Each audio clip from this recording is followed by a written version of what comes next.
আসসালামু আলাইকুম প্রিয় দর্শক। হাদি তার মৃত্যু হলে তার বিচারটাই চেয়েছিল। কিন্তু আমরা তার পরিবর্তে কি দেখতে পাচ্ছি যে হাদির ভাইয়ের চাকরি যুক্তরাজ্যে বার্মিংহামে হাই কমিশনে তার চাকরি হয়েছে। তারপরে হচ্ছে তার পরিবার এখন টাকা পেয়েছে।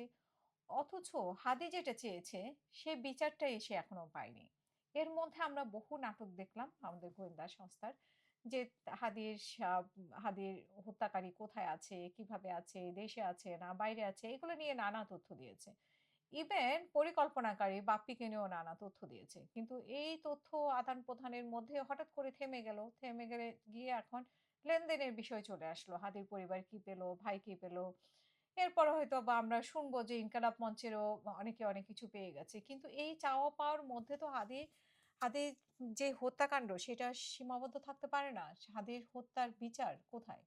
সরকার কি এই বিচার করবে না সেটা স্পষ্টভাবে বলে দিলেই পারে। এখানে হাদি হত্যার সাথে আসলে কারা জড়িত? যে তাদেরকে সরকার সামনে আনতে পারতেছে না। তাদের বিচার করতে পারতেছে না। সরকারের এটা একটা অস্বস্তির বিষয় হয়ে গেছে। সে সরকার নিশ্চয়ই মানে যে তথ্যগুলো পেয়েছে সেটার মধ্যে এতদিনে জানার কথা যে আসলে কারা জড়িত। এটার মধ্যে এমন কোনো মানে সাগররণী হত্যার মতোই এমন কোনো গোষ্ঠী জড়িত যে যাদের নাম প্রকাশ করতে সরকার অস্বস্তি বোধ করছে। তো সেরকমই একটা কিছু হবে নিশ্চয়ই।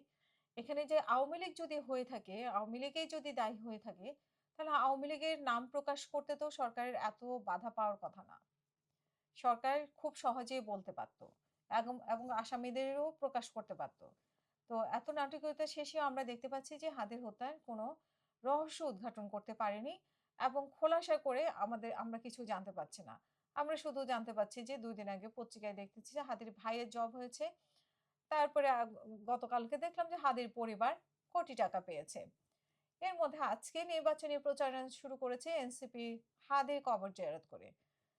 হাদির কবরে জিয়ারত করার আগে তো তাদের যে জুলাইতে যে শহীদ হয়েছে যারা, তাদের কবরে কেন জিয়ারত করা হলো না? তারা কি তাদেরকে মুছে ফেলেছে? এখন মানে তাদের চাপটা চুকে গেছে।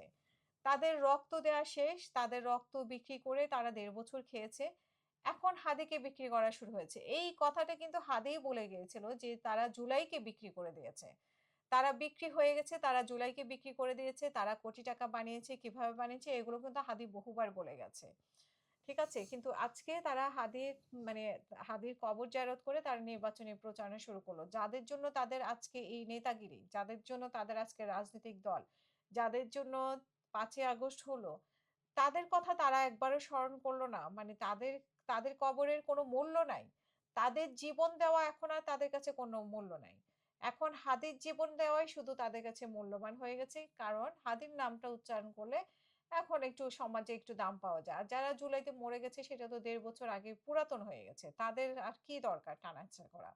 তাদের নাম উচ্চারণ করতে এখন আসলে এই যে আমাদের তথাকথিত বিপ্লবীরা তারা অস্বস্তি বোধ করে।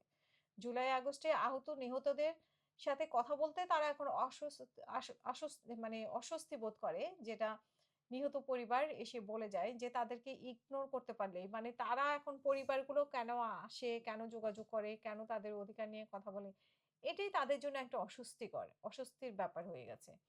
তাদের কাছে তাদের রক্ত দেওয়া শেষ, পরিবার এখন আর কোনো কথা বলবে না। ঠিক আছে? এখন আমরা নতুন ইস্যু নিয়ে নতুন হাতিয়ার, এখন হাদি ইস্যু নিয়ে আমরা আলোচনা করব। হাদি ইস্যু নিয়ে আমরা কথা বলব। হাদির কবর জিয়ারত করে নির্বাচনী প্রচারণা শুরু করব এবং আমরা সবাই হাদি হব। এবং জুলাইতে যারা মারা গেছে জুলাই আগস্টে, আমরা সেগুলো হব না। কারণ আমরা তাদের রক্ত দেওয়া শেষ, তারা শেষ। তাদের কথা আমরা ভুলে যাব। বাট আমরা সবাই হাদি হব এবং হাদির আদর্শ তো ভাই আপনাদের মতো ছিল না। হাদির আদর্শের সাথে তো আপনাদের কোনো মিল নেই। আমাদের দুর্ভাগ্য যে আমরা একটা মানে হাদিকে পেয়েছিলাম, পেয়েও আমরা হারিয়েছি। সেই আলোটা নিভিয়ে দেওয়া হয়েছে। মানে বাংলাদেশের যেকোনো আলো যখন জ্বলে উঠবে, সেই আলোটাকে নিভিয়ে দেওয়া হবে। আর মানে আর বাকিদেরকে রেখে দেওয়া হবে। তার মানে এরা আলোকিত না। হাদি একমাত্র আলোকিত ছিল। সে আলোটাকে নিভিয়ে দেওয়া হয়েছে। এনসিপির কেউ আলোকিত না। কারণ এনসিপির কারো হাত, পা কোনো কিছুই যায়নি জুলাই আগস্টের সময়। বরং তারা শুধুমাত্র লাভবান হয়েছে। যাই হোক আমরা তরুণদেরকে এখনো আশা করি যে তরুণরা তাদের আদেশেই ফেরত আসবে। তরুণরা নির্বাচনে জয়ী হবে। বাংলাদেশের জন্য খুব ভালো ভূমিকা পালন করবে। হয়তোবা তাদের বয়সের কারণে তাদের কিছু, কিছু সিদ্ধান্ত ভুল। তাদের আ মানে সিদ্ধান্ত ভুল বা তারা অতিমাত্রায় লোভ লোভ হয়ে গেছে এবং তারাও পুরাতন রাজনীতিবিদরা যেভাবে রাজনীতিকে ব্যবহার করছে ঠিক সেভাবে তারা সেই ধরনের রাজনীতি তারা ফলো করছে। নতুন রাজনীতি তারা বন্দোবস্তর কথা বললেও নতুন বন্দোবস্ত আসলে তারা মানছে না। সো আমরা আশা করব যে তারা তাদের পথে ফেরত আসবে। মানুষের যে প্রত্যাশা তরুণদের কাছে সে নতুন বন্দোবস্তের কথা স্বপ্ন দেখিয়েছিল, সে নতুন বন্দোবস্তের ব্যবস্থা তারা করবে। সেটা এখনো আমার মনে হয় পুরো বাংলাদেশের পুরো জাতির এখনো আশা রয়েছে তাদের কাছে।